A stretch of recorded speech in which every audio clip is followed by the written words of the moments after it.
What we're going to learn today, it's about loving God for Bnei Noach. Now, I have to make a small, very small introduction into what we're going to learn. I'm going to base my teachings in different writings. As you will see, I always try to put the sources because I think it's interesting to, if a person wants to know the sources, you can go look for them, no problem. There's no such a thing as one way of viewing the sources. There are different sources and different ways of viewing this.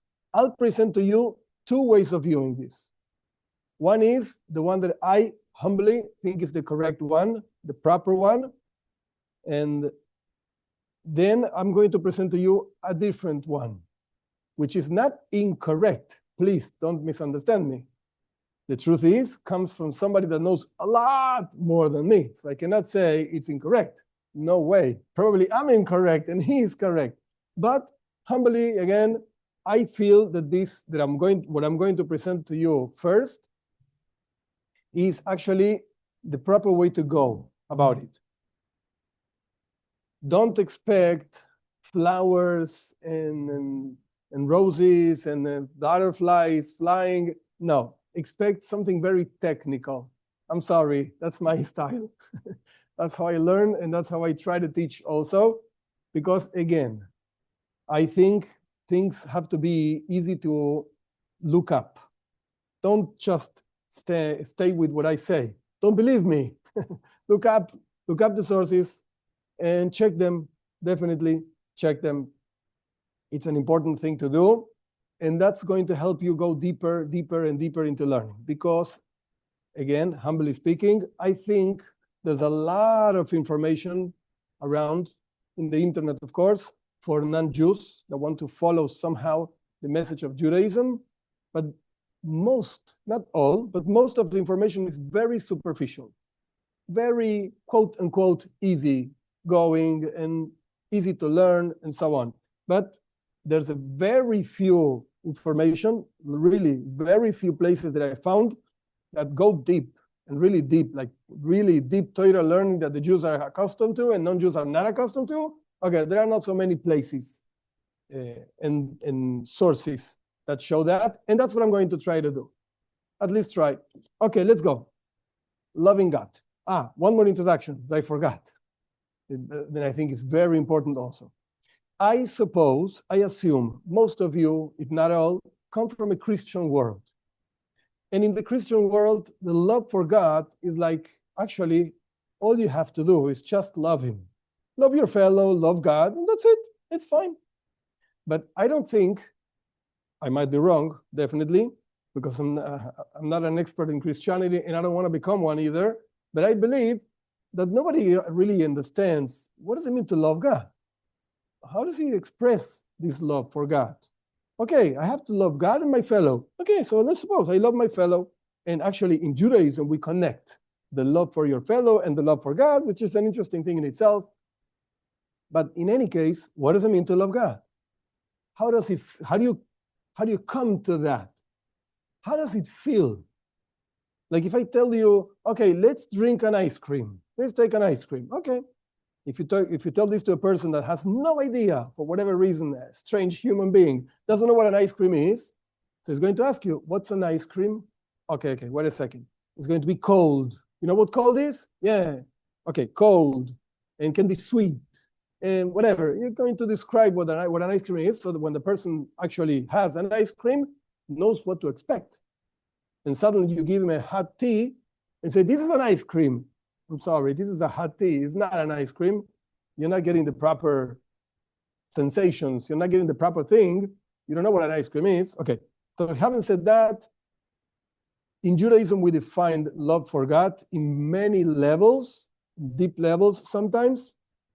And that's what I'm trying to convey today. One idea, one way of looking at the love for God, the way Judaism looks at it, in a very general way, and in a very deep way, according to Hasidic teachings. Okay, let's go. Having said all of that, let's start.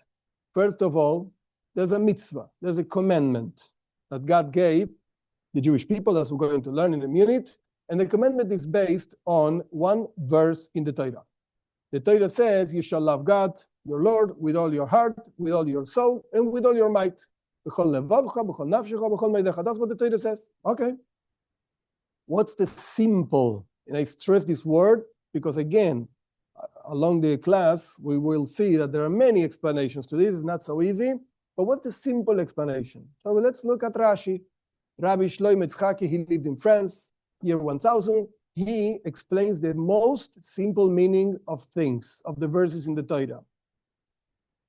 It's appropriate to say that if a person learns the Tanakh, that means Torah, Nevi'im, Ksuvim, the 5 books of Moses, the prophets, and the writings, which is for Judaism 24 books, and you don't learn Rashi, you probably didn't understand a thing, nothing. And whatever you understood is probably wrong. So learning Rashi is like really starting to understand what the text says, actually. Okay, let's go. Rashi, French rabbi. He says like this. Look, it's a weird verse. The verse repeats the word, actually, in the translation it's not so easy to see because the commentary of Rashi that I'm bringing over here is from the previous verse. The verse says, Shema Yisrael Hashem Elokeinu Hashem Echad. Hear Israel, God, our Lord, God is one. So repeats the word God, God, Lord. Why so much repetition? So Rashi explains, the Lord, who is now our God, imagine Moshe Rabbeinu, Moses talking to the Jewish people, is not the God of the other nations. Don't make a mistake. Don't think others also have this God. They have other gods. But why does it repeat the word Lord, God, or whatever you want to say? He will at some future time be the one, as it says in Zephaniah, and Rashi quotes, for then I will turn to the peoples, that means non-Jews, with a pure language, and they may all call upon the name of the Lord. There are many ways of translating this verse, whatever. So Rashi is saying something interesting, that at some point, every single human being is going to recognize the unity of God, the oneness of God, the God of Israel, or whatever you want to call it. That's going to happen. And immediately after saying this, the Torah says, you shall love God in 3 ways that we will learn. Patience. With your heart, with your soul, and with your might. Apparently, it's all the same thing. It's the same thing. What's the difference? So first of all, let's go to the definition of the commandment. Every single mitzvah, every single commandment in Judaism has to have a very clear definition. Otherwise, it would be impossible to know what God wants from us. And if God gives us a commandment, it doesn't make clear what he wants, it's impossible to fulfill whatever he wants. Maybe he didn't want that. Maybe he wanted something else. So let's define what does it mean to love God. Furthermore, and this is a famous question that Maimonides, actually the text you see is from Maimonides, from 2 different books of the Rambam. The Rambam has a famous question. Can you command a person to love? The answer is no. You can't command me to do something or not to do something. I don't want you to do this. And if you do it, I'll punish you. Okay. I want you to do this. Please go, move, go do it. That's okay. You can command, and I can decide whether I do it or not. That's a different story. But can you command me to feel? Can you put a gun on my head and say, love me? Otherwise, I kill you. Okay, whatever. I can say, yeah, I love you. But it's something you feel. I don't want to be dead, so I love you, whatever. Yeah, I don't love you. I don't feel it. I'm just afraid. So what does it mean that God says, love me? You have to Hashem Elokecha, you will love God, your Lord, and so on. There are many answers to this question. This is what the Rambam says. What does it mean to love God? To contemplate. I stressed a few words. The stress is mine, not from the Rambam. You have to contemplate. You can read English better than me, so I'm not going to read the whole thing. But to contemplate, to love God means to contemplate his wondrous and great deeds and creations. Hey, look around you. Look at the creation. Look at the world. Look at the power of God. And appreciate his infinite wisdom that surpasses all comparison. We will learn about this later. So when you think about God and you think about his commandments, what did he command us to do? Why? What do they mean, these commandments and so on? His actions. Wow, the world that he created. There are stones and plants and animals and human beings, and he knows everything and so on and so on. And the Rambam continues, until you comprehend him, whatever you can understand, because he's infinite and we're not, and derive the greatest pleasure from that comprehension. Look at the Rambam, it's very precise, and we will see more details later. The Rambam surprises sometimes with very interesting expressions. So this means to love God, and this is the love that is obligated. Again, the obligation is not on the feeling. Feel love for me, otherwise I'll kill you. Doesn't work. The obligation is to contemplate. Take your time and use your brain, your neurons and so on, to think about me, says God, of course. Use them. That's what they are for. That's why I created your brain, your mind, and so on. Use it. That's step number one. On the Sefer HaMitzvahs, when he defines the commandments, here's the source, he says something even higher, interesting. Not just you, that means each one of us has to contemplate the greatness of God, the commandments, the creation, blah, blah, blah. You have to call on other people to love God. Make others love God, not just you. The word, I did not write this down because it would be too complicated. So whomever understands Hebrew, fine. If you don't understand Hebrew, don't worry. Just whatever, believe me. On this one, believe me. You can look it up, but believe me, that's the way it works. The word be'ohavta, and you shall love, that's the correct translation. You shall love God, you will find in every single translation of the Torah, that's what it says, you shall love God. But you can translate the exact same word, you will love God. Definitely, you will. It's a promise. How? Because if you contemplate these commandments and you derive pleasure and all of the things that the Rambam said. And furthermore, the third translation, ve'ohavta, you will make others love God, is the same word. It's an action that a person has to do toward another one. You will make others love God. It is what the Rambam says in Sefer HaMitzvahs. The first two paragraphs over here are from the laws of foundations of the Torah. And the third paragraph is from the Sefer HaMitzvahs. The Rambam brings part of the definition of the commandment to love God is to make others love God. And he brings the proofs of Abraham. That's what Abraham used to do. He used to make others love God. Interestingly, and the Rambam says it, but it's very alluded to, it's not so clear. The Sefer HaChinuch, another famous book on mitzvahs, on commandments, he says this is one of the few, really few, only 6, constant mitzvahs. There's not a time that you're supposed to be loving God. There's not a place where you're supposed to be loving God. It's everywhere, every time. This mitzvah hasn't have a definition and a limit of time and space.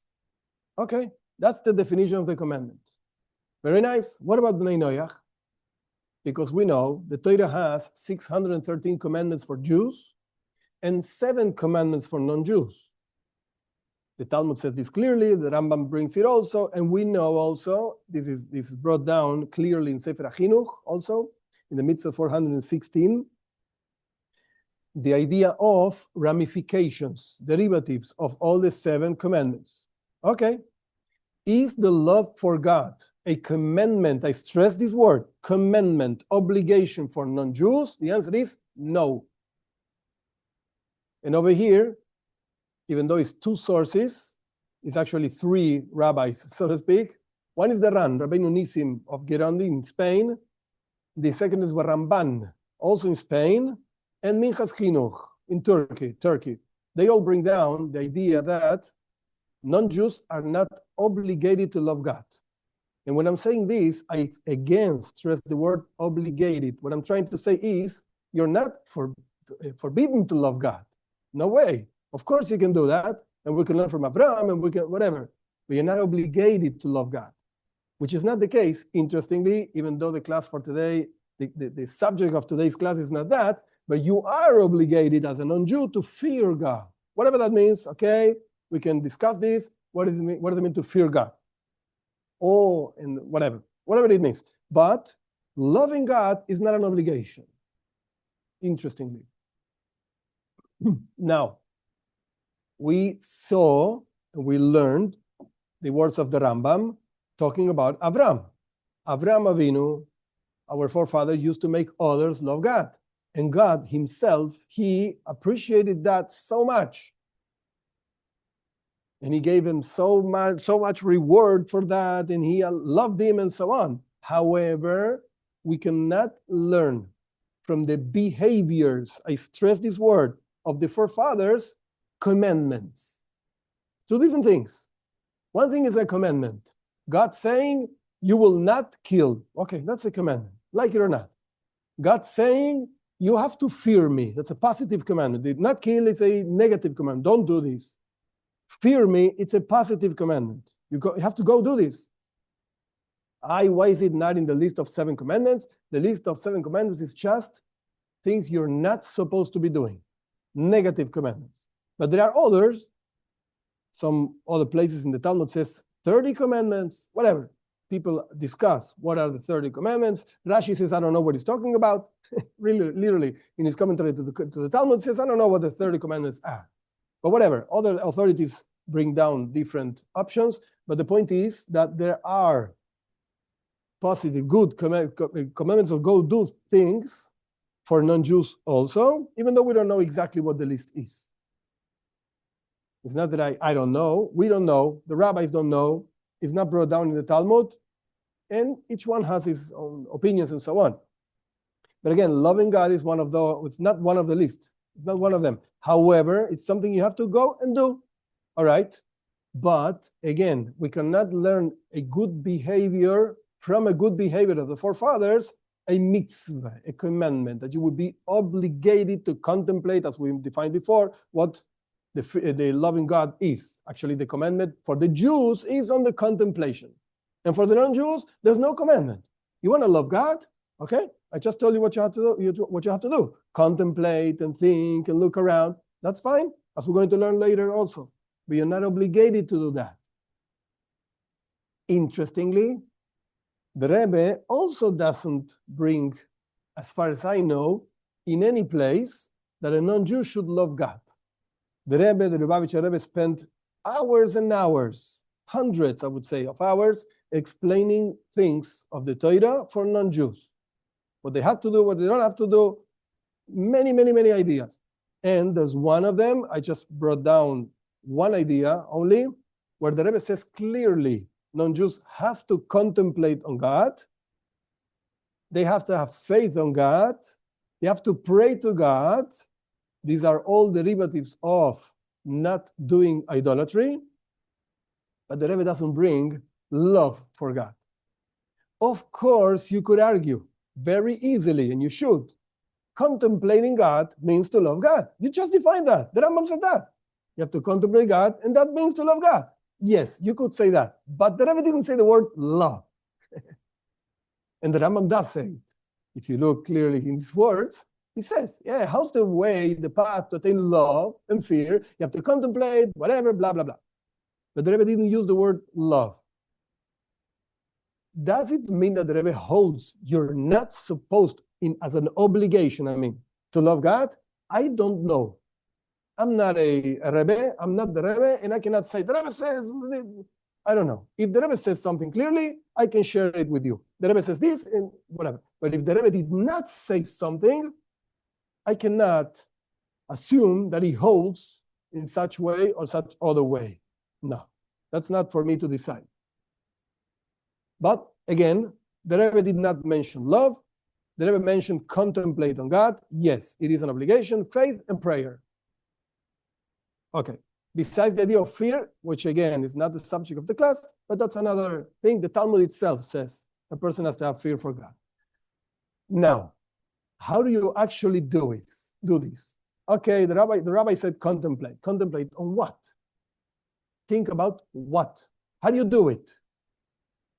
What I have in the screen over here, it's a summary, which the truth is, I did not write this. I just adapted it This is written from the artificial intelligence. I asked it to summarize for me a specific part of a specific book, Duties of the Heart, Gate of Contemplation. I invite you to read the whole thing. Summaries usually are not good, and artificial intelligence is usually not so good. I don't trust it at all. I found so many times that I ask something which I actually know, sort of kind of know the answer, and I don't like the answer it gives me. And I say to the thing, you're wrong. It's not in this book, it's that book. And it says to me, oh, I'm sorry, you're right. It's in this other book. And then I look it up and it's not in that book either. Oh, I'm sorry, you're right. It's not another book. The only thing you get over there is what's out in the internet. Whomever wrote this, maybe right, maybe wrong, you don't know. That's what you get. So you have to be careful. So again, I did not write the whole thing over here. So I'm not going to read it either. Just the titles. What can you contemplate on? The Rambam just said contemplate. And again, I'll go back a second and repeat. Wondrous and great deeds of God, of course. The creations of God, his commandments, his actions. You should have pleasure. That's what it means to love God. But the duties of the heart and the gate of contemplation over there, he brings, I think, if I'm not mistaken, is the 5th chapter, because it has a few chapters. He brings lots of ideas to contemplate on. The universe in general, the rain, the wind, the cosmos, the stars, a human being. Look at your body, look at yourself. And God, of course, I should have said this before, created the rain, the wind, the seasons, and the cosmos and everything. Look at the human body, the senses, the faculties, the way it works, physically speaking, stomach and lungs and hearts and so on. And it tells you can contemplate, you can also contemplate on animals. They have instincts and they survive, and vegetation, agriculture, plants, medicine, whatever. And look at the Torah. God gives us a wonderful Torah with a structure, with laws, what he wants, what he doesn't want. So the duties of the heart, again, he goes long way explaining how to get love for God. What was love for God? Contemplation. Okay. So what do I contemplate on? This is what the duties of the heart teaches us. Again, I invite you to read it inside. Don't stay only with the summaries. Furthermore, another detail, not of what to contemplate on, rather, how does it feel? Again, as I said before, if you tell a person, you know what an ice cream is? And the guy says, no, I don't know. Okay, it's a cold thing. And the guy says, I don't know what cold means. And I don't mean that he doesn't know English. I mean, he doesn't know what a cold thing is. What can you do? I would take I forgot the name in English now. When you put water in the freezer and it becomes like a hard thing. Okay, so you take one of those things, you put it in the hand of the person, you say, you feel, no, that's cold. That's what it means, cold. And what's hot? So you put the fire, your hand close, don't put it on top of it, close to the fire, until the person says, hey, I don't like this. Okay, that's hot. So you teach the person, how does it feel cold? How does it feel hot? And so on. How does it feel love for God? You told me you have to contemplate. Okay, I'll do it. You told me what to contemplate on. How does it feel? How should it feel in order for me to decide whether I actually feel love for God or not? I can know a lot of information. I understand, suppose a doctor, whatever, I understand the function of the body and the lungs and the heart and the veins and it's wonderful. He knows a lot, medicine. Do you love God? No, I don't feel anything. I just know a lot. I don't feel anything. How should it feel? The Rambam talks about this. Very interesting text. The Rambam says that first of all, I didn't write the whole text. I copied, but I cut and paste a few parts of the text. Here's the source, Laws of Repentance. The Rambam says, first of all, you should not serve God out of expecting reward or because of the punishment. That's not the proper service to God. Forget it. No way. Is there going to be a reward and a punishment? Yes, of course. That's part of the fundamentals of Judaism. But don't serve God expecting reward, and don't be so afraid of the punishment. That's not the point. That's not the point. What's the point? And actually, the Zohar says exactly the same thing. The best service for God is the service of love. Zohar says, there's no service to God like the service of love. And the Rambam says the same thing. Some people say even that Rambam was a Mekubal also, was a Kabbalist at the end of his life, whatever. There's an argument about that. But the Rambam says clearly like this. One should serve God out of love and do what God says because it's true. Do what is true because it's true. And then the Rambam describes how does the love for God feel. What is the proper love? That a person should love God with a very great and exceeding love until his soul is bound up in the love for God. What does that mean? You are obsessed with the love like a lovesick person for a woman. Suppose a man is strongly lovesick for his wife or whatever. He's obsessed. When he sits down, he thinks about her. When he gets up, when he eats, when he drinks. That's the way you should be loving God. You should be feeling, love for God. You're obsessed with Him at all times. So in other words, how does it feel to love God? You're conscious of Him all the time.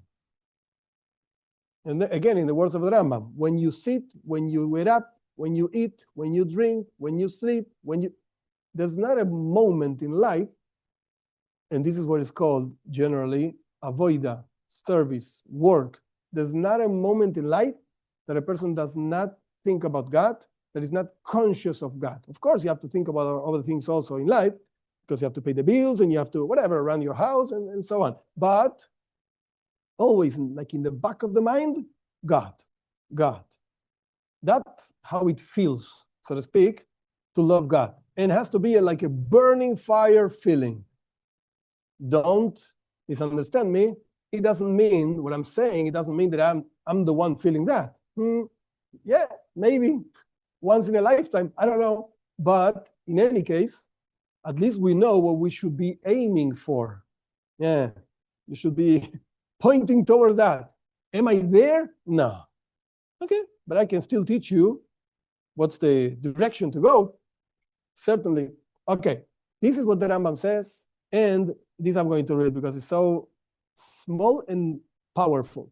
This concept is implied by Shlomo Melech, King Solomon, in Shir HaShirim, when he stated a metaphor, I am lovesick.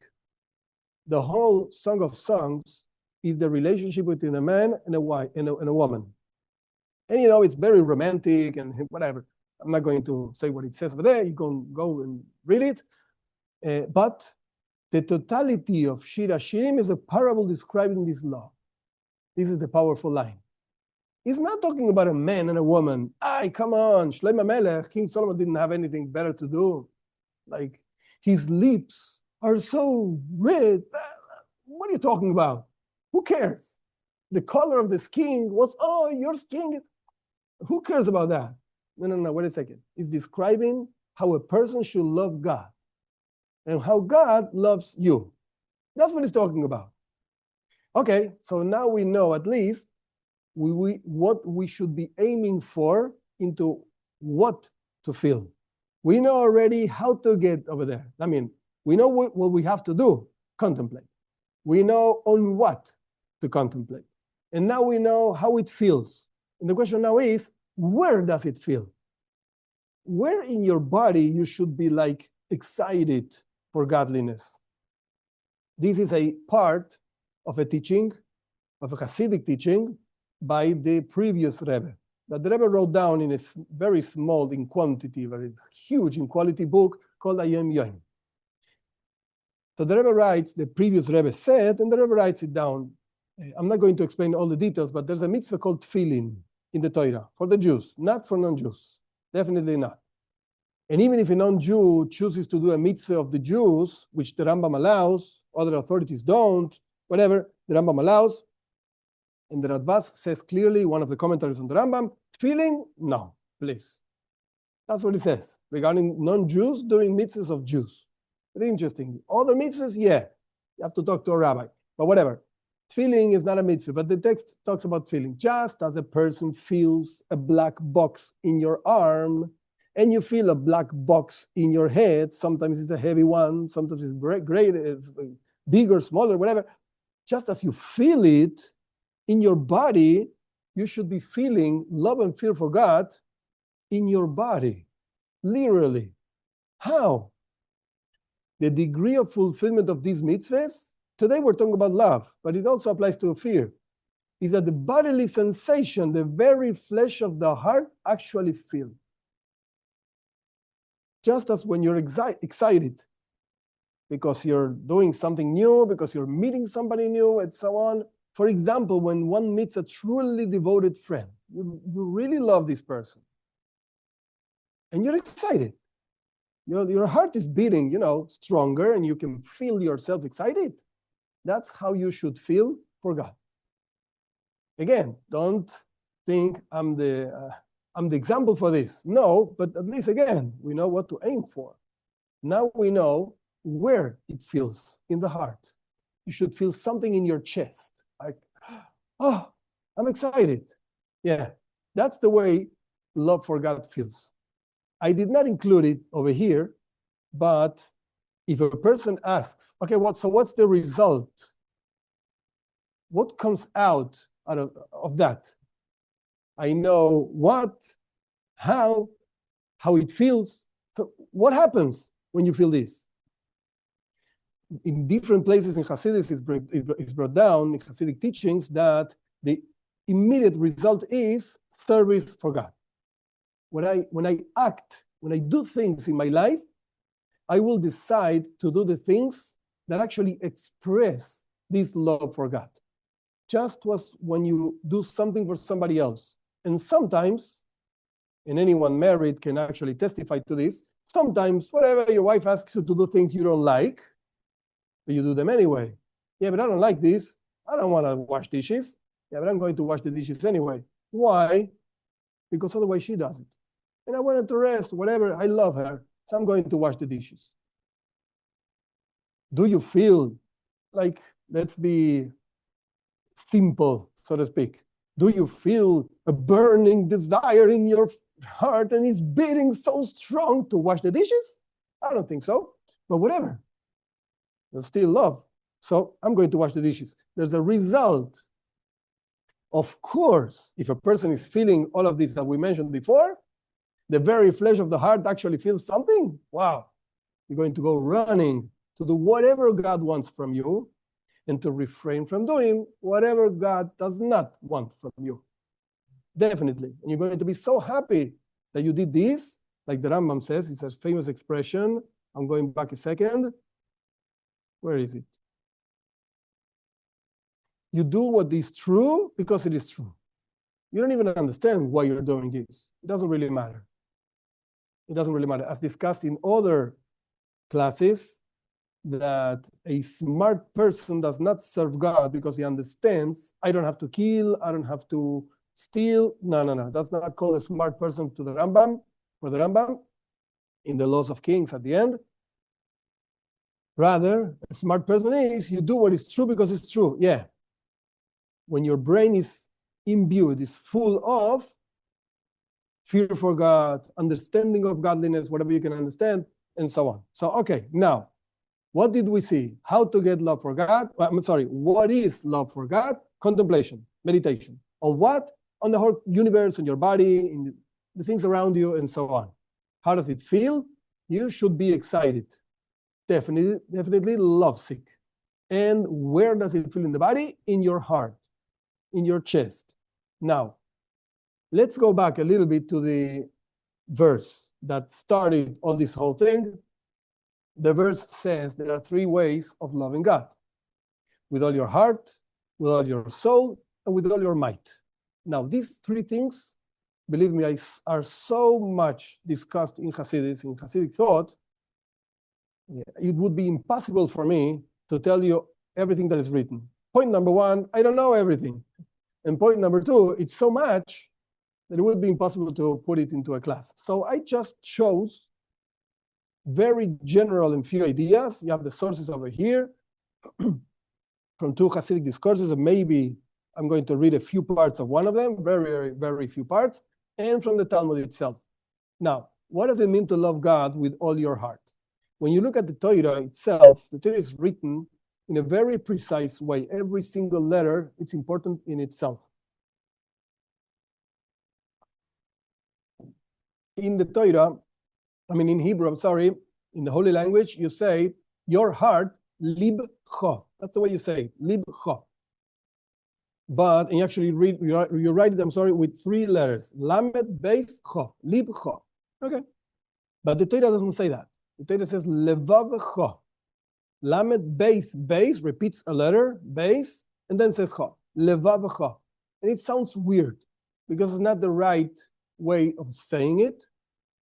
And the Talmud says, over here in Brachos, the Talmud says, why does the Torah repeat this letter beis twice? Because it's alluding to Yetzer Tov and Yetzer Hara, good inclination and evil inclination within each single person. When the Torah says, you shall love God with all your heart, what does it mean, all your heart?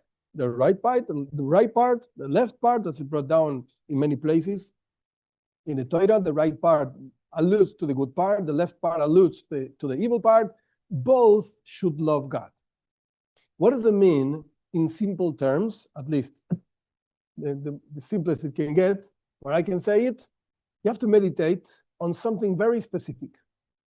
There are two ways in which God gives life to the world. Two ways. One of the ways is by God sending to this world energy according to the level of the world. For those who learned a little bit more, this is called in Jewish mysticism, memale kolam, how God feels the world.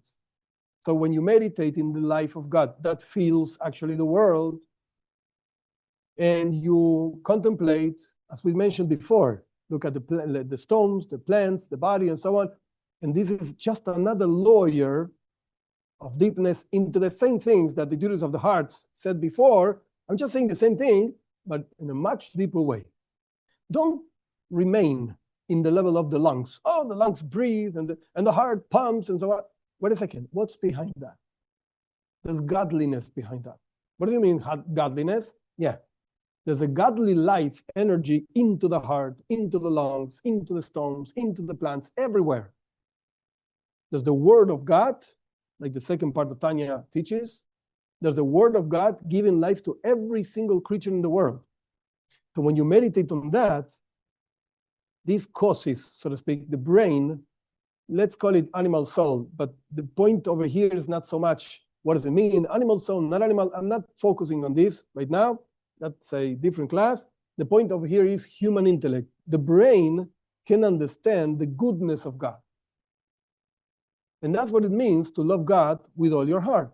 That means, again, that your most human parts, I want to eat, I want to live, I want to be fine, I want to have health, and so on. All of this, you understand, and this word is fundamental, stress it, understand they come from God. My life comes from God.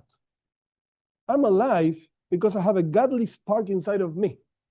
And I'm eating pizza or whatever I'm eating, and it has a godly life inside of it. That means I'm not eating pizza, I'm eating godliness. And that's something the brain, the mind, again, human intellect can understand.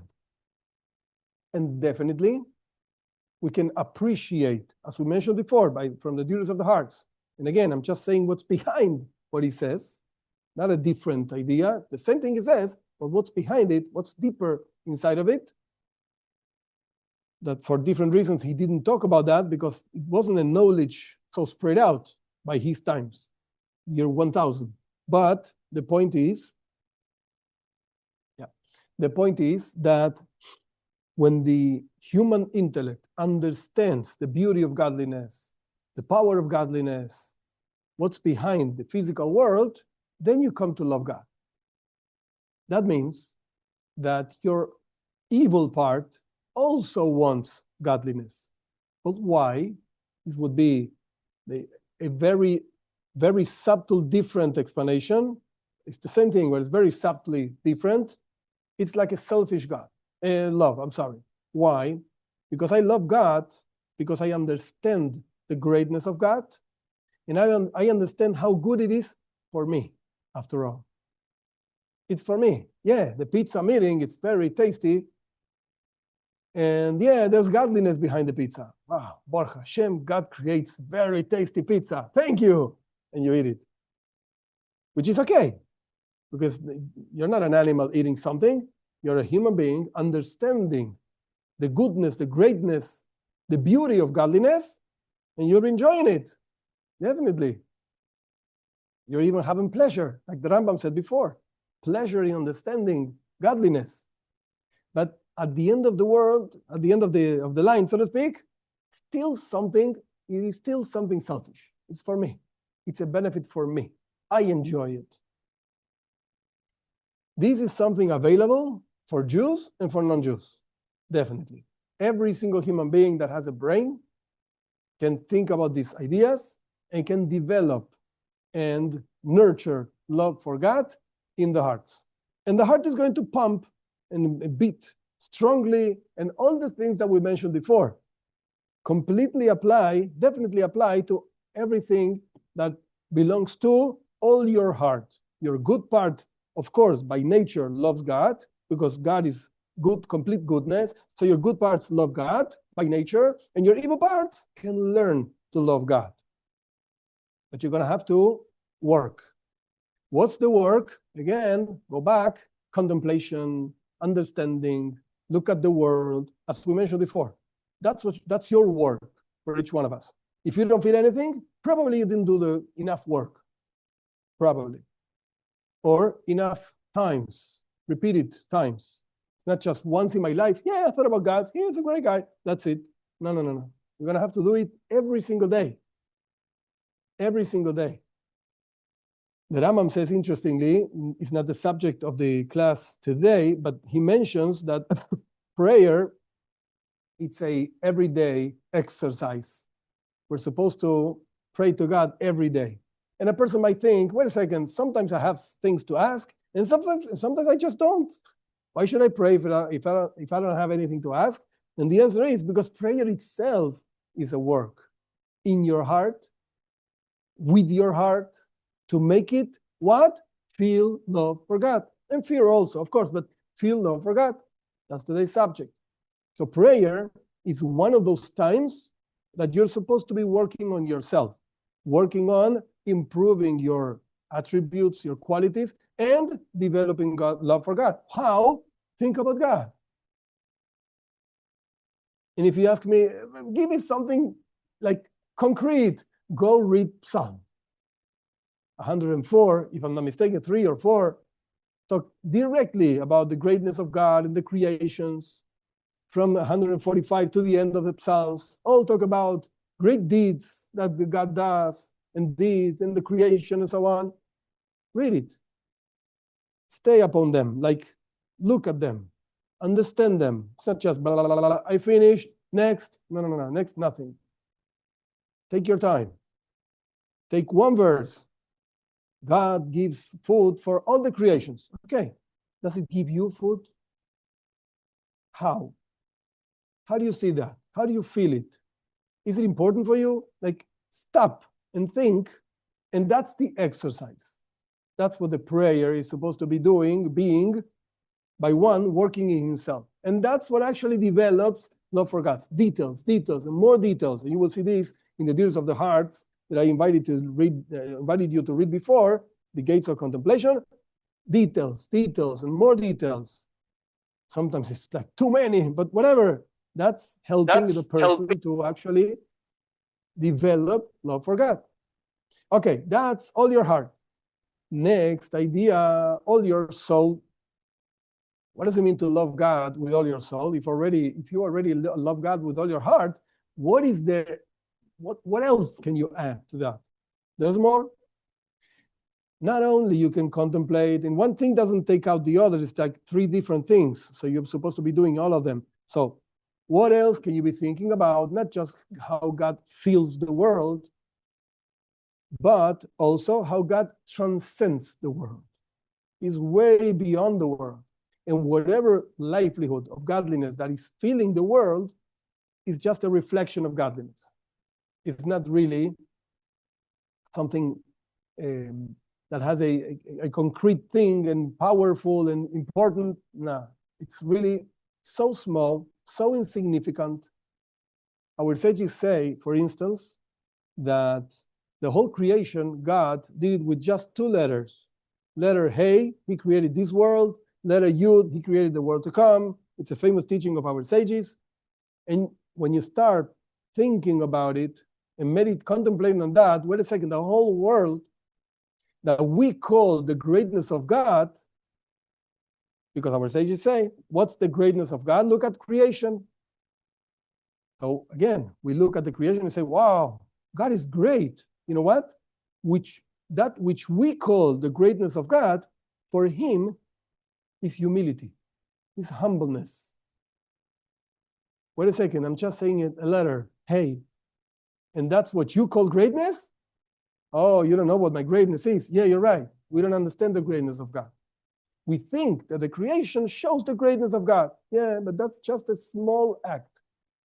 Just as small as a person saying the letter hey. As simple as that. And for him, that means creating the whole world. And for us, whatever, it's just a letter. Yeah. So by calling God great because he creates the world, wait a second, I don't know if you're actually praising God or insulting him. Be careful. You might be insulting him. Oh, you call me great because of that? That's a stupid thing. It's so easy. Just a letter hey. You call me great for that? There's more to it. Yeah. So that's the second, so to speak, level. Love God with all your soul.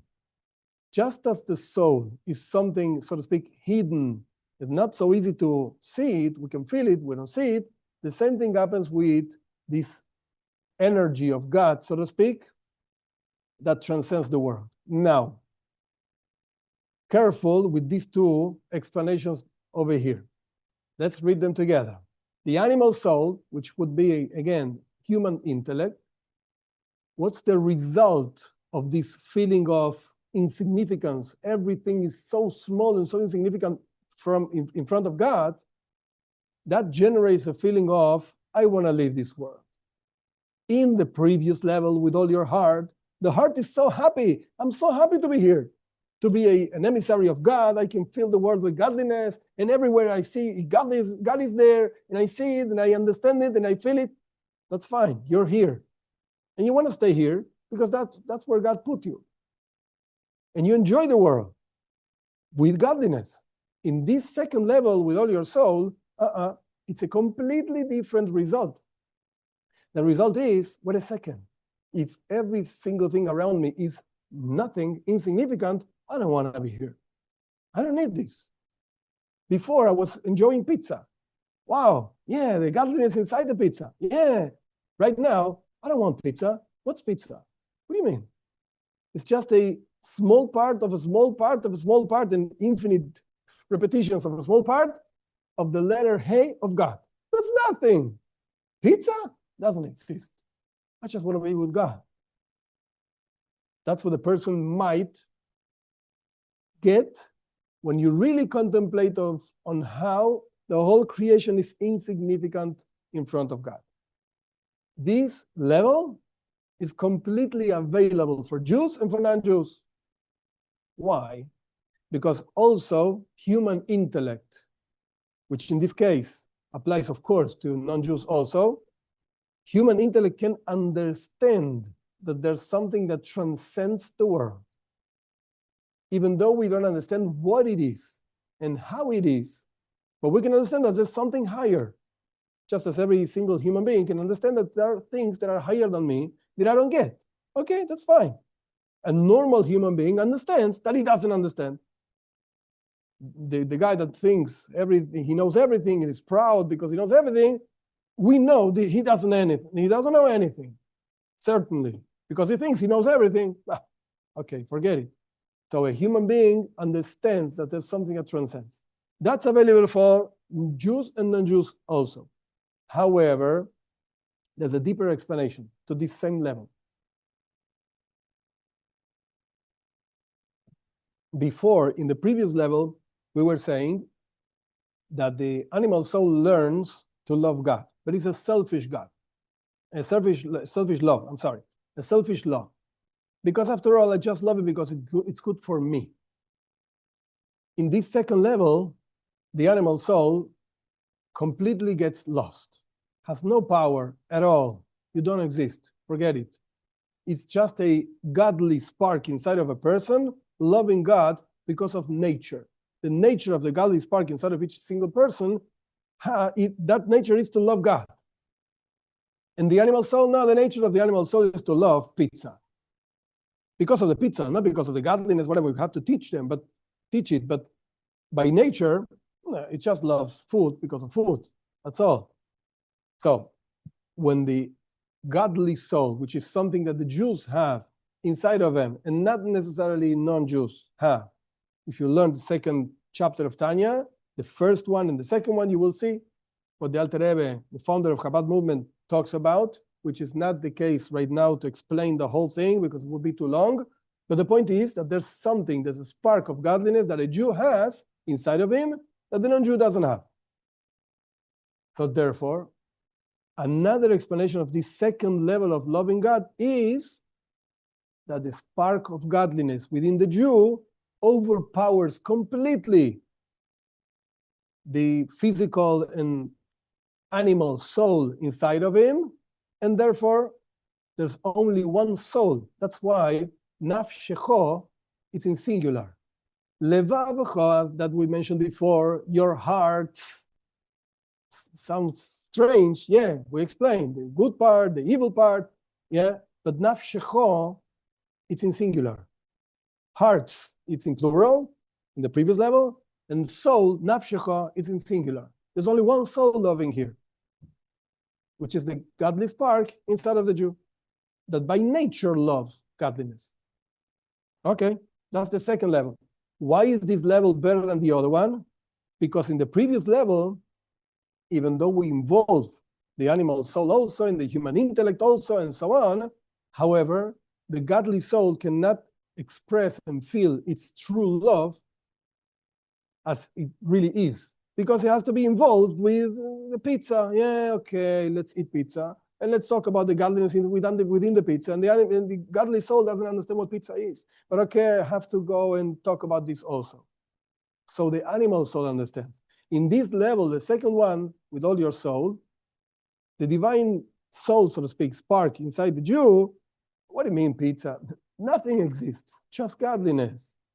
Just godliness. So it's able to express in a deeper way, much higher way, its true love for God. That's why this is the second level. And then comes the third level, with all your might. What does it mean with all your might? There's something that we spoke about in the first level, how God fills the world. There's something we discussed in the second level, how God transcends the world, in Aramaic, Hebrew, whatever, Soivev Kolam, how God goes around the whole world.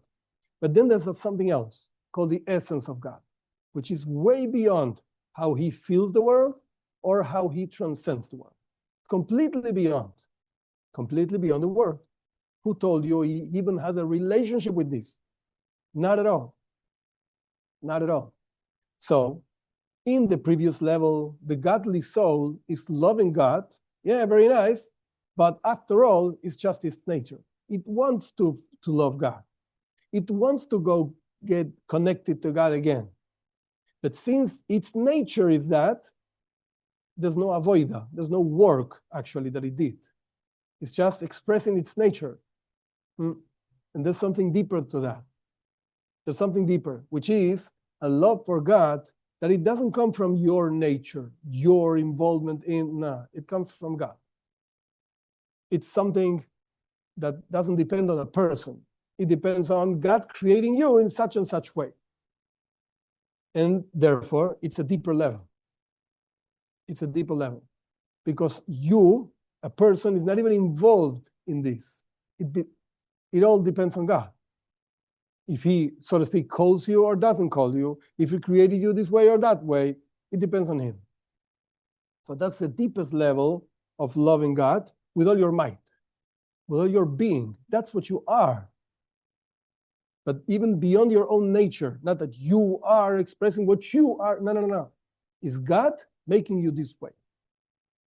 To give a very short example of what this is, because it's kind of late, the idea is like this. There are two ways of understanding something.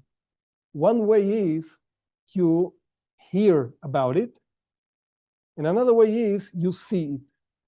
It's way two different things.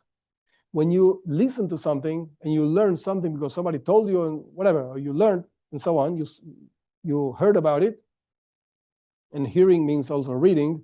Like you didn't see the thing, you read it in the book that the thing is like that. Your understanding is mixed in with the thing. Like it's you knowing something. It's you understanding something. So your being is mixed in. When you see something, you are not really important. The thing is important. Is the thing being shown to you? What you are, what you're not, doesn't make any difference. It's the thing. That's the main thing. When you learn by, for instance, reading, hearing, and so on, I'm the main thing, and somebody, it's like, saying something, and I'm trying to understand. But the main thing is me, how this comes to me. When you see something, the main thing is the thing, not you. You can see these when sometimes person sees something wondrous, something amazing, so you just lose yourself. Wow. You don't understand it. You just see. Wow, it's amazing. Yeah, you just see it. So it's the thing being shown to you, not you understanding the thing. So it's a deep thing, but in any case, this is something in the Hasidic teachings, it's brought down that it talks to the Jew, so to speak. It applies to the Jew. Why? Because as we explained before, the Jew, and also explained in the second part, in the first part of Tanya, the second chapter, the Jew has what is called a godly soul, so to speak, a godly spark. In addition to the godly spark that every single human being has, the Jew has a different type of, in addition, again, two things, a different type of godly spark, which is connected to the essence of God. And that essence of God, when it shows, so to speak, itself to the Jew, it generates a complete giving over and complete transformation of the person. Even the human intellect and even the animal soul, love God, but not just like the first level. Yeah, I love pizza, and I understand that there's a godliness, spark of godliness within the pizza, and therefore I love God also because he gives me pizza. No. No, this is completely different. This means the person becomes a complete conduit for godliness. All he wants is godliness. Even his physical body, his soul, everything, it's completely given over, so to speak, to godliness. And that's why it's called Bechol Me'oidecho, with all your might. And it's interesting, your might means it's according to your level. Like the might of my neighbor might be higher, greater, deeper, mazel tov, very nice. But God is expecting my might. Whatever I can do, however I can serve him, I'm supposed to be serving him with all my might. That's why it says, Me'od means a lot. Yeah, but it's your a lot, not your neighbor's a lot, so to speak. With this, hopefully we can understand a little bit better, hopefully, what loving God means, how it expresses in a person, and what's, so to speak, available for non-Jews according to the exercise and the work each one does within himself, and according to the spiritual levels, so to speak, that are available into the understanding of the human intellect. I don't know if you have questions. Let's change over here. In the chat. Okay, let's look at the chat. Noach mitzvah. Oh, I forgot something. Wait a second. I forgot something that I was going to say. I'm going back. Wait a second. Still, one more detail I didn't mention before. I told you at the beginning of the class that I would share also another view. So let me read to you another view, very short. I'm not going to read the whole thing, but what I'm reading is the Divine Code, the original one, the Divine Code of Rabbi Weiner, who's a genius. I cannot even stand in his heels, whatever. And he brings down something interesting. He says, this is the first part, which talk about the fundamentals, foundations of faith, and in serving God, chapter 6, he brings like this, very briefly, I'll read it to you. Every single person has to make an effort to understand God. The Rebbe says this clearly. And you have to meditate constantly in the greatness of God and how he supervises the whole creation in order to arouse in your heart love and fear. He says love and fear, both things. And then he continues, and how do you get to love and fear? He repeats. And then he basically brings what the Rambam says. Contemplate on the creation and so on, like I mentioned before. And these are ways, paths, in order to serve God, to recognize him and to love him, he repeats. Because you have to meditate on him and so on. And then he says, you have to actually, like the Rambam said before, you have to actually make the effort to believe in God, to recognize God. That's the work, so to speak, the contemplation. And you have to think about these all the time in your mind and in your heart to awaken in yourself love for God and fear for him. He repeats, love also. Interestingly, he brings in one note that there are other opinions that say, like I brought before, that loving God is not an obligation for Bnei Noach. This is what the book brings. And I thought it's important to mention that also. Now, you could say easily that there's no argument over here. It's just saying, the book, the Divine Code is just saying, look, it's a very good thing to do. And I agree to that, of course. And I mentioned it. But other authorities say you're not obligated to that. From the text of the Divine Code, sounds that this is part of an obligation that a person is supposed to be doing to serve God.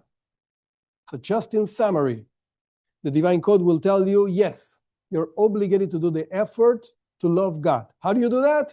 Whatever I explained before. I'm not going to repeat. And other authorities, the Ran, the Ramban, Minchas Chinuch, will tell you this is not an obligation for Bnei Noach. You want to do it? That's so good. Very good. To the point that there's no service to God like the service of love, like the Zohar says. And the Rambam brings it also.